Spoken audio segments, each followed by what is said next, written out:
सौंदर्य और राक्षस। एक यात्री एक सुनसान जगह से होकर गुजर रहा था। उसने एक बड़ा सा किला देखा। वह कई दिनों से लगातार यात्रा कर रहा था, इसलिए बहुत थका हुआ था।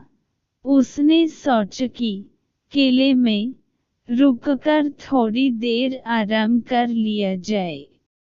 वह किले के अंदर पहुंचा तो उसने देखा कि वहां की सभी बत्तियां जली हुई थीं।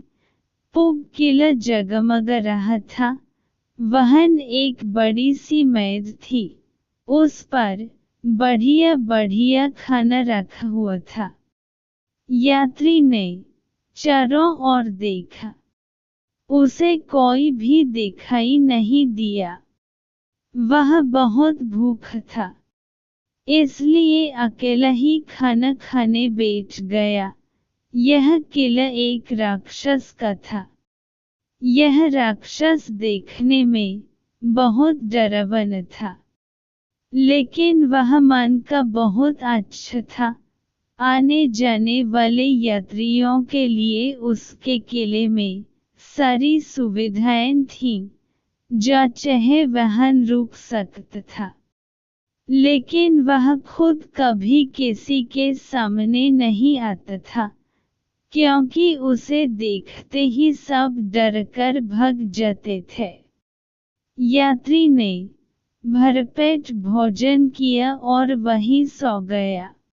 सुबह जब उसकी नींद खुली तो उसने अपना सामान उठाया और चल पड़ा।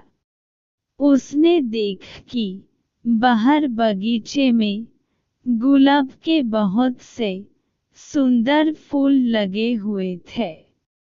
यात्री ने सोचा कि एक फूल अपनी बेटी के लिए ले लूं। जैसे ही उसने फूल तोड़ने के लिए हाथ बढ़ाया, अचानक वह राक्षस वहां आ गया। राक्षस को अपने फूलों से बहुत प्रेम था। कोई भी उन्हें तोड़े तो उसको बिल्कुल भी अच्छा नहीं लगता था।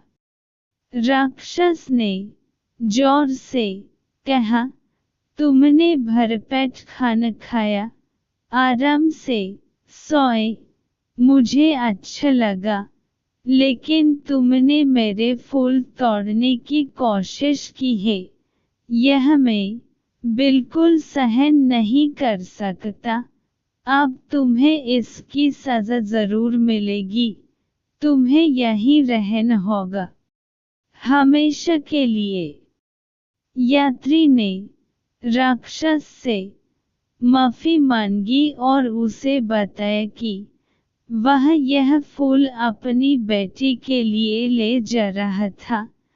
तब राक्षस बोला, मैं एक शर्त पर तुम्हें छोड़ सकता हूँ। यहाँ से जाकर तुम्हें अपनी बेटी को यहाँ भेजना होगा। यात्री के पास अपने आप को बचाने का और कोई भी उपाय नहीं था, इसलिए उसने अपनी बेटी सौंदर्या को भेजने का वादा किया और अपने घर चला गया। उसने सौंदर्या को सारा किस्सा सुनाया। सौंदर्या एक बहादुर लड़की थी। वह जाने के लिए तैयार हो गई। जब वह किले में पहुंची तो उसने भी वही सब देखा जो उसके पिता ने देखा था।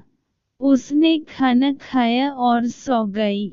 अगले दिन उसने किले के कमरों में जाकर देखा, लेकिन उसे कोई भी दिखाई नहीं दिया। किले के बाहर भी उसने सब जगह ढूंढा, लेकिन कोई नहीं था वहां। इस तरह कई दिन निकल गए। जब राक्षस ने देखा कि सौंदर्य आराम से वहां रह रही है, तो वह समझ गए कि यह एक बहादुर लड़की है, इसलिए वह उसके सामने आया, उससे मिलने के लिए। सौंदर्य को उसके पिता ने राक्षस के बारे में बताया था, इसलिए वह बिल्कुल भी नहीं घबराई। वह जानती थी कि राक्षस बहुत दयालु और अच्छा है। राक्षस ने जब सौंदर्य को देखा तो उसे सौंदर्य से प्रेम हो गया, लेकिन वह जानता था कि उसके डरावने आकार के कारण सौंदर्य कभी भी उससे प्रेम नहीं कर सकती थी। दोनों साथ साथ खाना खाते थे। फिर राक्षस चला जाता था।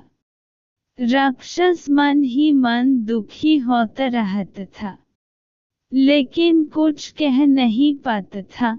धीरे धीरे वह इतना दुखी रहने लगा कि बीमार पड़ गया।